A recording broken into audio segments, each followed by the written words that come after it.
Hi, I'm Mark and I'm all about psychology, tech and productivity, and in today's video we're going to be talking about music. I'll show you 3 ways to access music, as well as cover some top tips about the psychology of music that can hopefully help you select the best type of options for your kind of video content. As always, timestamps are linked below. So before we get into some of my ideas and tips, a really important question to ask right at the start is, do you need music for your YouTube videos? So I follow a whole ton of YouTubers who don't bother at all with music in their videos, and they keep things simple with talking heads or voiceovers. Now of course there are no hard and fast rules, but I have noticed across the board there are some patterns and themes that are interesting. Firstly, if you're producing instructional content which might require your viewer to play, pause, review in order to accomplish a specific task, sometimes having no music is really helpful because it can allow your viewer to really zero in on that task. I would say bear in mind that we only have so many channels that our brain can cope with. For example, most neuroscientists agree that the brain can process about 50 pieces of information every second. So if you're in any doubt that you're creating too many channels to process, just remove one of them. Another option here is a kind of halfway house where you maybe have music for some of your video and not others. This is a really common theme in some of the tech channels that I follow, where you might have music in the introduction and outro and then just leave it as vocal only for the rest of the video. I think this is a really good way of maintaining a brand whilst giving you freedom to showcase a product or maybe talk through a review.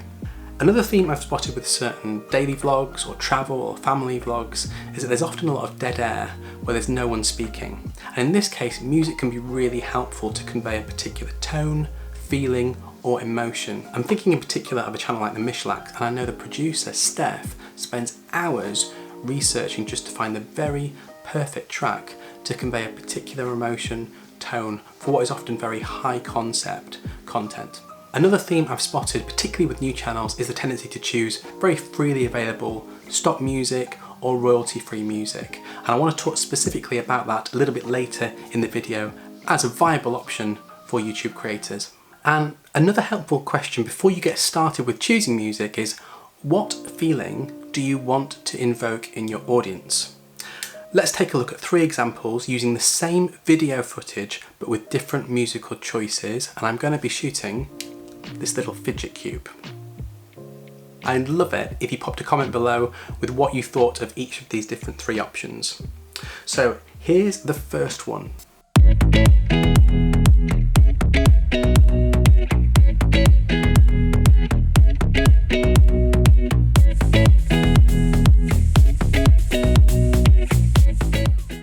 So as we can hear, that was very positive, very high tempo, very optimistic in terms of feeling because it was being played in the major key.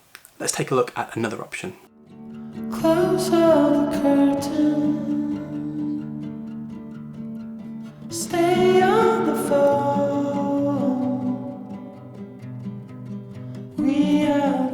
So this is kind of the opposite. As we can tell, this one has a vocal track. That's one of those auditory channels we were talking about earlier on. It's played in the minor key, it has a slower tempo, and this kind of gives a more melancholy, reflective vibe. So here's the third one.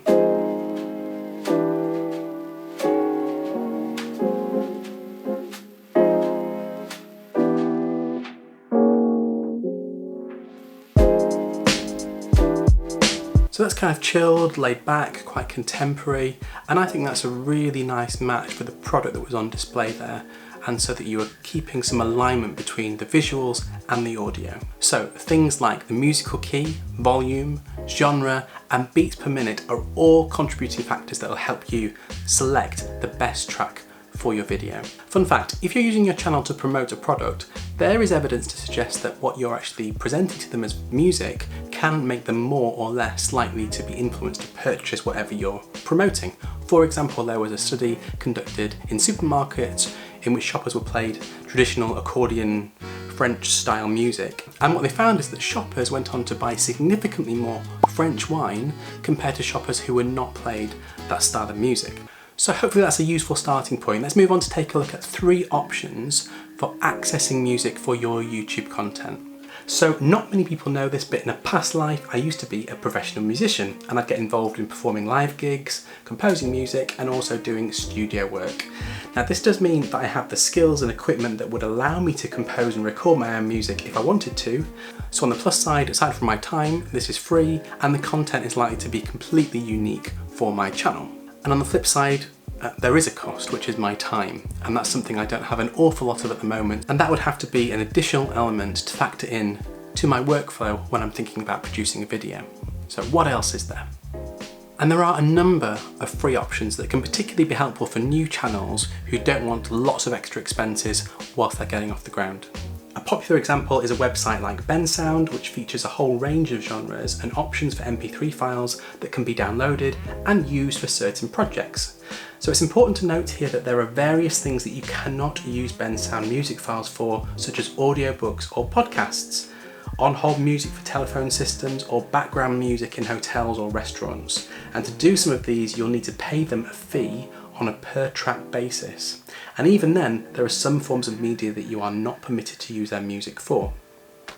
Now another place to search for free downloads is SoundCloud, and here you'll also find clearly signposted links to tracks that are free to download.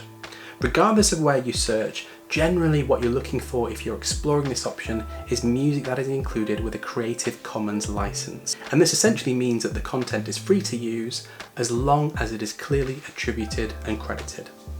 Now, I think all of these websites are a really viable option for YouTubers who are just starting out with limited budgets. A couple of things to be aware of here. Firstly, any content takes time, effort and resources to produce, and you may want to ask yourself at some point how comfortable you feel making use of somebody else's time and effort in this way without helping them out in some form other than just via a credit or an attribution link. Also, if you're picking up free content, chances are lots of other people will be doing the same thing as you, and that might make your content less differentiated from others on whatever platform you're using. And this brings us on to our final option, which is to find a paid music subscription service to sign up to. Now I've looked at a few of these, but my favourite is Epidemic Sound. It's got a great interface that allows you to narrow your search by all kinds of things, including mood, timing of the track, beats per minute, genre, and whether it's just an instrumental or has a vocal included. Just FYI, all the tracks you heard in this video were from Epidemic Sound. And another thing I like about this site is that it also includes sound effects so that you can do things like this. Including these kind of sound effects will just add a little extra something to your content. Now, Epidemic Sound currently costs $15 or £10 per month for individual creators to use, and that includes unlimited downloads that you can use for pretty much any purpose. I think this is a fair price considering what's available on the site, and what I love is that they're really transparent about how they pay artists who submit their music through the site, so you have some idea of their ethical approach to supporting creators. So if you're interested in checking out Epidemic Sound, you'll find a referral link in the description. Full disclosure, if you sign up, we both get 30 days free, and you can use whatever you download in that time on your channel without any charge, even if you don't carry on with the subscription. And for the avoidance of doubt, this is not a paid promotion, it's just a service I've really grown to love and I wanted to shout about it. So there we are, 2 big questions and 3 ideas to consider. I'd be really interested to know if you have any favourite sources you go to for your music content. If you do, pop a comment below, and don't forget to hit the like button if you enjoyed this one. I'll see you next time.